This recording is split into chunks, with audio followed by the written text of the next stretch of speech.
บอลเชียวมาใส่โอ้มันพอดีเลยสิโอ้ยังพอจิตาเชียวนี่พอไว้ค่ะนะพออยู่เนี่ยพอ ให้ ไว้ เงินเชียวให้เงินเชียวแต่สุด ได้เลยเชียวได้อย่างนี้นะเชียว เงินเชียวเอาบ่ เนี่ยพ่อแม่บ้านทางเอาเนี่ยเนี่ย พอดีเชียว ทัวร์พ่อกันเนาะแต่งไปทัวร์พ่อนะ พ่อใครบอกให้ พ่ออยู่เลยไป พ่อไปให้ผมมาทัวร์พ่อใครบอกให้แล้วเชียวเอาโลเท่าไหร่เอาโล1,500เชียวพอ2,000ทัวร์พ่อพามีเลขชิปไล่นี่เลยเชียวนี่ต้องหมอนนี่ที่ต้องดูถ้าโล2,000นี่ขายไอ้เชียวโล2,000ลดทุนเชียวคอยไปขายที่บริษัทพอน้ำเชียวพอน้ำแค่500พออะไรกีบเชียวพอน้ำเชียวพอน้ำเดี๋ยวทัวร์พ่อถ้าโล2,000นี่ทัวร์พ่อได้ครับเชียวไปเชียวทัวร์พ่อกันนะใครบอกให้ฮัลโหลพ่อคนเวียดมาแอมซื้อหม้อเนี่ยก็ว่า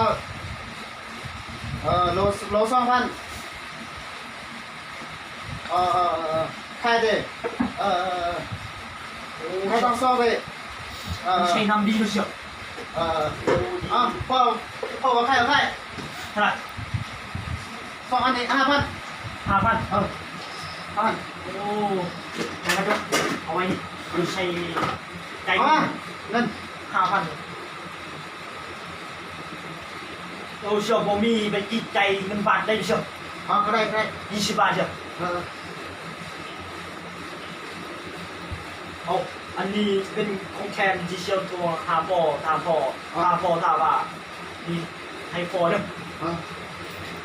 โอเคเด้อเชียวโอ้ยชิเชียวยังมีเชียวพัดลมเชียวใครบอกพัดลมใครบอกเชียวโอ้ขักไอ้เชียวบอกใครเด้อเชียวคือยังไงพัดลมนี่พ่อนอนนี่พ่อตลอดเนี่ยโอ้ข้าเชียวใครเชียวบอกใครเด้อเชียวปางเพลมันบ่ได้เชียวมันเพลตัวนี้ชื่อเลยสิวันที่เทียบเชียวปางชิมละมาเชียวใครเอาเสร็จเอาแป้งไม่ใครไม่เชียวแล้วจะเอาแต่โอ้ใส่มันบ่ดีเชียวเอาราคา20 บาทเชียวเอาไม่เชียวก็ได้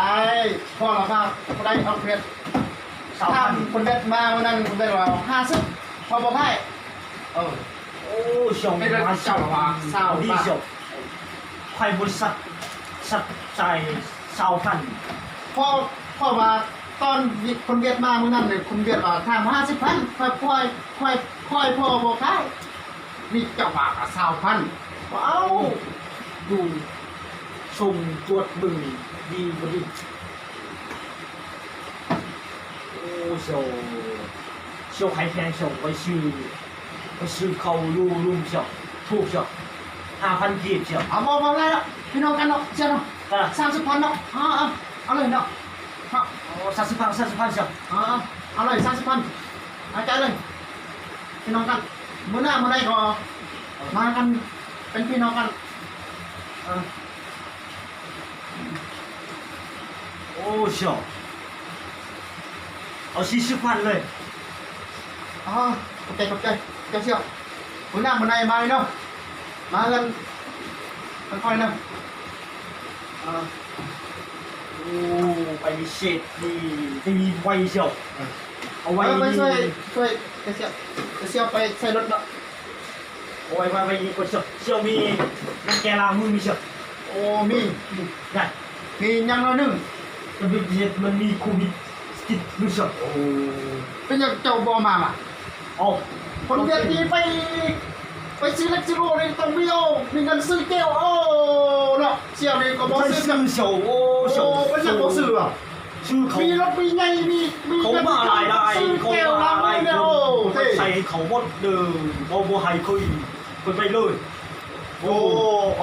โชคนเจ้าไม่ได้ชอบเ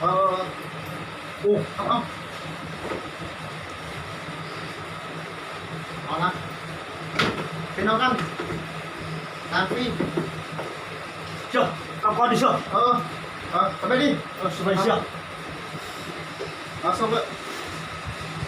เอาช่วยเดี๋ยวเซลไปขับรถนะไปช่วยใช้รถแดงเนาะ